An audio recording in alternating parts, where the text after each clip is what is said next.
What's up everyone, welcome back to a brand new video. As requested, today we'll be continuing what if humans were like Saiyans. We saw last time how this affected the story in pretty big ways. I mean, this whole what if is a combination of 3 other ones after all, so of course there's going to be a lot of changes. If you haven't already, I recommend watching the first part because otherwise you're going to be pretty lost here. But the last part ended with an easy defeat of the Saiyans, with Vegeta almost beaten to death. Will they spare him though? And what'll happen following this? For this part, let's hit a like goal of 3,000 likes, and once we hit that, I'll continue with another part to this series. Anyways, let's pick up from here. So the group has a pretty odd choice now. They need to decide whether they want to kill Vegeta while he's down, or they can spare him and try and make him see the light somehow, making him good. There's a debate amongst the group. But clearly one person that would want to spare him is Goku. I mean, he tells them to look around. Yamcha, Tenshinhan, and Piccolo, they were all enemies of Goku in some way or another. And they ended up turning good. If they let Vegeta go into space, he'll be out of their hair. And even if he comes back, they'll just defeat him again. The group debates over what to do, as suddenly, Vegeta's ship approaches because he called it there. Thinking it might be another threat, Krillin instantly shoots it down, meaning Vegeta is now stranded here. This kinda complicates things. This means they either have to kill Vegeta now, or they keep him around and see what happens. Vegeta knows that he's kinda screwed too, so he starts thinking, and realizes that everyone on Earth may be able to help him actually. As they argue over what to do with him, Vegeta then steps in and asks for something. It's a long shot and he doesn't expect him to help, but he tells him about the guy who leads him, Frieza. He explains how terrible Frieza is, and how Earth may be at risk because now they're harboring Vegeta. But even if Frieza doesn't come here, he'll be terrorizing other planets around the universe. He tells him he's always wanted to defeat Frieza, but he had no way of going about it, although now he has a bunch of strong people right near him. It's just a matter of whether they want to help or not. They honestly don't know whether or not Vegeta's telling the truth. Frieza could just be some big myth. Something to make them warm up to Vegeta and team up with him. He explains more and tells them. This was a matter of his pride and his own personal goal. But to appeal to them, he tells them that they'll be doing the galaxy a big favor. Not to mention, there's the risk that Frieza comes directly to Earth and comes to kill them. In which case they'd be screwed. They obviously need some time to think about this and make a plan. So, begrudgingly, they spare Vegeta at Goku's request. For the time being, they'll just watch him and make sure he doesn't act up. That way they'll know they can trust him eventually. He was injured the most, so everyone else recovers pretty quickly, which does cause a boost in power for everyone present, besides Piccolo. Vegeta takes longer to heal, and they're not just going to give him a Senzu Bean, even if they do have any. But from this, he'd actually get a bit stronger. And as the time does pass, they get more interested in the idea of this Frieza guy. As they think about it, they realize that Vegeta's story does make a lot of sense. This Frieza guy probably does exist. And even worse, there is the possibility that he could come to Earth. The chances don't seem too high, but what if he actually came to find out who killed Vegeta, or what happened with him? Vegeta just left one day and never came back. He doesn't know what happened and he may want answers. And according to Vegeta, he's freakishly strong. So if they want to train as a precaution, they're going to need to find some new method of training that will get them a lot stronger in a shorter period of time. Thankfully, there is one idea that Vegeta proposes. Apparently, if you train with a higher level of gravity, it can increase the speed at which a fighter grows. Earth's gravity isn't really that high, but thankfully there's a way around that. With Dr. Briefs and Bulma's help, they're able to gain access to a new form of training. That of course being gravity training. And it's not a gravity room, it's more like a gravity building because of how many people are training in there. It is a huge construct. So, all the humans and the few Saiyans go in there. At this point they've kind of warmed up to Vegeta a bit. I mean, he's still kind of an ass, but they at least know that he's not going to go crazy and kill everyone.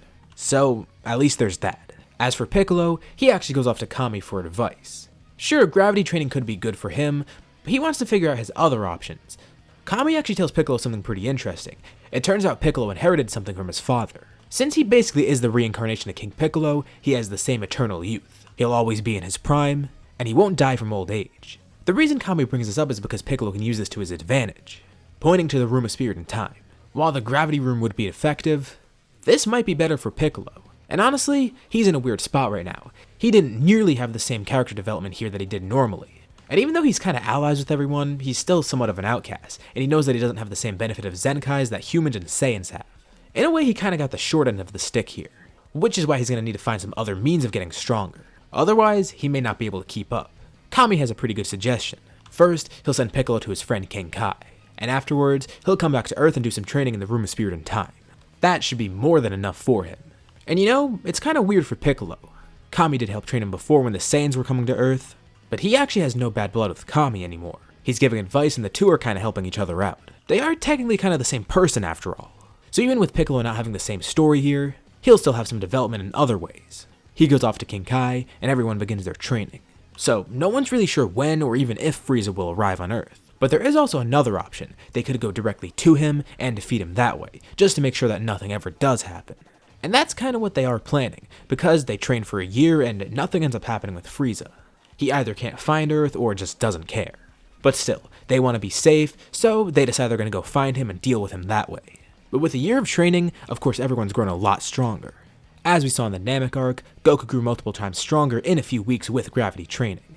And here, everyone's going to have that same sort of growth, and they have extra training partners with them, while in the main story it was just Goku training alone. Plus, this is over a larger span of time here, so the gains would be pretty amazing. At the lowest, we'd have Krillin, Yamcha, and Gohan all at 3 million. Above that would be Chi-Chi at 3.5 million, surpassed by Vegeta with 4 million. Surprisingly enough, Roshi came out on top of Vegeta with 5 million. And unsurprisingly, the top two are the rivals, Goku and Tenshinhan, both at 7 million. So they're clearly all very strong. Except there's one person that I'm leaving out, Piccolo. After returning from his training with King Kai, and doing a few days of training in the Room of Spirit and Time, he has a power level of 3 million. Now, that doesn't seem too high in comparison, but you gotta remember, he was with King Kai and learned some other techniques. Due to him being a Namekian and being able to regenerate, Kaioken actually kinda suits him pretty well. Sure, it's still stressful and not something that he could use forever, but he has great control over Kaioken times 10, which means he'll have a power of 30 million once he uses that. And for very brief periods, he can go into times 20, making his power 60 million. Of course, Kaioken is a very strenuous technique, so even though it puts him way ahead of everyone else, it's not like that's his permanent power, but it's still something very important to keep in mind. Okay, so with all these people together, Vegeta assumes that they're more than strong enough to fight Frieza. Of course, he knows that Frieza's full power was never shown to him, and he's kinda playing it better safe than sorry. But combined, they should all be able to take him on together. Same for King Cold. Well, Vegeta hopes they can. He's nervous about the possibility of them having some other power that they don't know of, but as long as they work fast and work smart, they should be okay. Now the objective is to find Frieza Planet 79. And using the broken remains of Vegeta's ship, as well as the broken remains of Vegeta's scouter, Bulma was able to extract some GPS technology, which is pretty huge because it maps out pretty much the entire galaxy, including Frieza Planet 79. They're still not entirely sure about this, and they don't know if they're just doing this to appease Vegeta. But after more discussion, they realize this may be a good preemptive measure. It's been a year and they've heard all the horror stories from Vegeta, and of course they trust him now. Plus, this would be a great test of their power. It's kinda weird going out of their way just to go kill someone. Some random dude in space that they don't even know. But they made it this far, so they may as well go along with it. In a massive ship, they head out. And after about a few weeks or so of travel, they arrive at the planet. Bulma's actually on board too, wanting to go to space just for fun. And of course, the Frieza base is pretty intimidating, so she hides in the ship, as every other fighter steps out. Fun little side note, Yajirobe's also there. He has trained a bit, but I feel like he's still a bit cowardly and lazy. So even with the humans being fighters in the scenario, he'll still kinda be sidelined. Or maybe he's just pretending to be weak. Maybe he's even stronger than Frieza. Anyways, everyone gets off the ship, and they're immediately greeted by a bunch of soldiers, with weapons drawn asking who they are.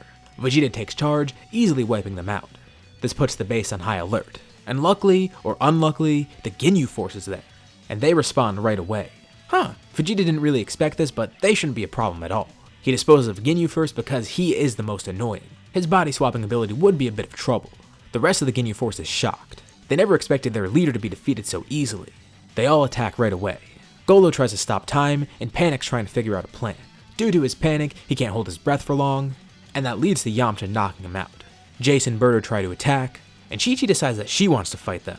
Alone, she fends them off really easily, knocking them out as well. As for Recoome, he goes after Roshi, but with a single Ki, Roshi deflects his eraser cannon, defeating Recoome as well.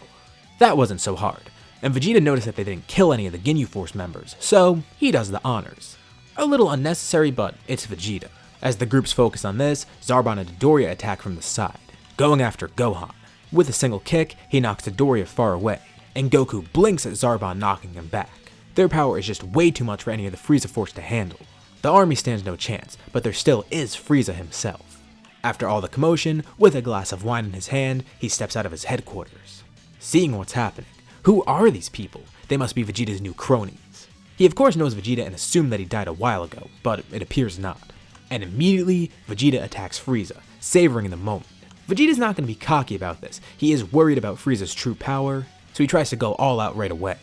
Although, there is a hint of hesitation. Vegeta may be a teeny bit confident in his power. He injures Frieza pretty badly, but doesn't kill him right away. And this is kind of a mistake because right after, Frieza immediately powers up. He's surprised that he even needs to transform, and it's not just him transforming, it's him transforming into his final form, completely skipping his second and third forms. He used his scouters to measure everyone. As of now, everyone else is still suppressed. But since he was facing Vegeta head on, he got an accurate reading of the power, and Vegeta's power is pretty high at 4 million. But that's not too much of a concern for Frieza. If he goes into his final form, he should be able to defeat everyone pretty easily, without even needing 100% of his full power. Not to mention, in his final form, he is a bit weaker now, because of that beating that Vegeta gave him. But for safety, he does use 100% of his power, although he's probably going to be around half strength because of that beating from before, putting him at 60 million. Not as impressive as normal, but still more than enough to fight everyone, seemingly. The group all goes after him at once, and he does outpace them, albeit very slightly. He takes a few hits here and there, but overall, he holds his ground. He gets some good hits in as well. They all get a bit injured after tasting his full strength. They're a little bit concerned now. They may have gone too early. If this is Frieza's power, they don't know if they can take him. But they've come this far. They can't retreat, and they're not going to give up. The fight continues. Maybe they'll just have to buy some time. During the fight, Roshi sneaks away. He has an idea that might work, but it also might not. He's a bit winded, so he isn't sure. But while Frieza's distracted, he tries a Mafuba, placing Frieza in a container. It surprisingly did work, and Roshi runs over to put a cap on it.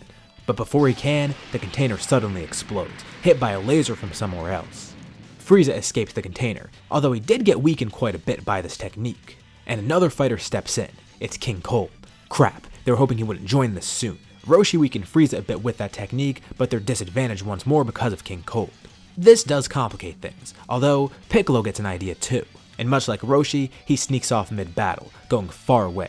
Miles away actually, he's planning something.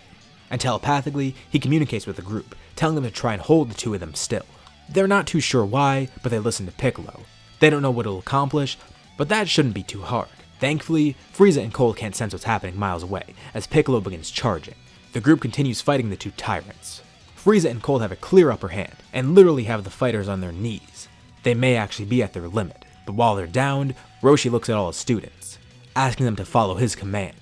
He puts both hands out, using the Thunder Shock Surprise. Frieza and Cold are surrounded by the electricity, but it doesn't really faze them, until everyone else starts doing it. All of the Turtle School students use the same technique. Frieza and Cold are able to resist it a bit, but with everyone using their maximum output, it briefly, very briefly, does hold them in place. Frieza and Cold are electrocuted, about to break free from the technique, but everyone senses something huge nearby. Miles away, Piccolo has bulked himself up considerably, stressing himself while using the Kaioken, charging his Makanko Sappo, and using Kaioken times 20. He would have used that other technique he learned from King Kai, but it might be too dangerous with the group in the way. But this technique, Piccolo's own, it's a lot more accurate. Stretching 2 fingers out, he launches the attack, having to curve it a bit because of how far away he is. Over the horizon, the group sees a beam coming towards them. King Cold looks over, and by the time he sees it, it's too late. The beam pierces directly through his chest. And this is just what Piccolo wanted. He wanted to nail one of them with this attack. But it seems that it's not over. He put a little too much power in this attack. And since he curved it, well, he senses something behind him. The attack was so strong that it curved completely around the planet. And just in the nick of time, Piccolo jumps out of the way. The attack hits him in the arm, taking it clean off. But of course, that's no big deal for him.